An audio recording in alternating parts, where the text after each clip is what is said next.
Keeping it P. The P here stands for personal. We come from very different perspectives in political conversation. If I had not voted then,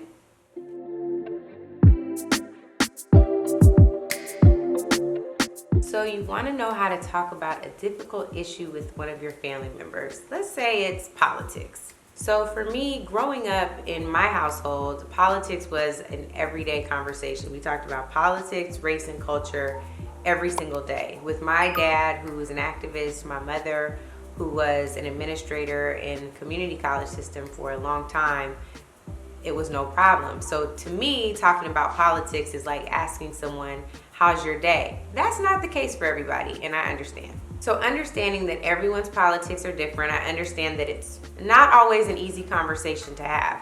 So if, for example, you're having a conversation about your political perspective with someone who doesn't agree with you, it can go left or right, depending on their politics, real fast. So in order for you to get out of that, I think the most important thing is for you to just speak facts. Let's start with 3 simple ways to get this difficult conversation started with your loved ones. The first one to me is KISS. People have always used the final S for stupid. Mine is different. It's keep it simple, sis. In order for you to start any conversation that's difficult, you want to start at the highest level possible. So let's say that this conversation is about the newest Supreme Court Justice, which is just happens to be a Black woman named Ketanji Brown Jackson. And some people may say, that's a symbolic win. I don't care. That's not reason enough for me to vote. It is. And part of it is because it's not just symbolic. She will have the awesome responsibility of enforcing laws and or overturning laws that impact our everyday lives. So it's far more than symbolic. It's far more than historic. It is also mission critical. And so what you can say is, this is an issue that I care deeply about. This is an issue that's going to be before the Supreme Court. If I had not voted then, the next one is speak truth. So if you had not voted then, you wouldn't have a Ketanji Brown Jackson. You might have ended up with Clarence, and we see how far that got us. The third and final piece is keeping it P. I got that from my godson, who told me that at this time when I'm using this is no longer cool, but I'm using it anyway. Keeping it P. The P here stands for personal. You have to keep this personal. In other words, we learned about X and Y in algebra. How does X impact Y? And this Y is YOU. How does X impact YOU? Keeping it personal. So for me, an issue that I care deeply about right now is racial justice. One way to balance and equal out and level the playing field is through a process and a policy called affirmative action. It's never adequately addressed the inequities, the systemic oppression that we've experienced, the racial injustice that we've experienced in this country. I still believe we're better with it than without it.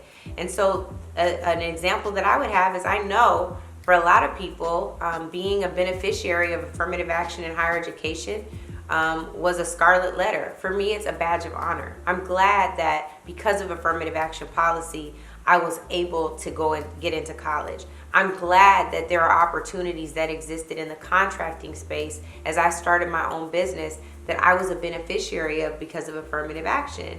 And I think our reality has to be that so long as we take responsibility for building this country from its foundation, we also have the awesome responsibility of benefiting from all of the fruits of our labor. So like I said at the beginning, too often these conversations get heated. We come from very different perspectives in political conversation, most often rooted in our experience, sometimes based on where we consume news, sometimes based upon our own interpretation of facts. But I think that the most important thing is that you know your limitations, you honor your own boundaries, and in these conversations, if they start going left or right in ways that are not recoverable, knowing when to get out.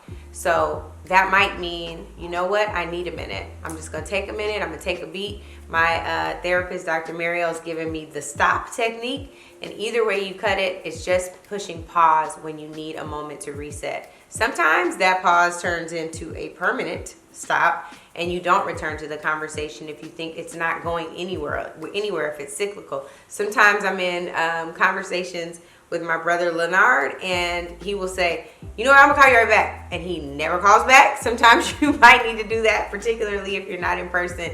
It's a way out.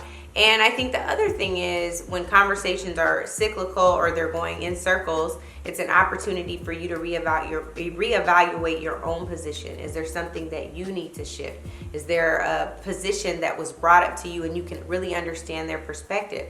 So you can always come back around later and say, hey, I understand your perspective.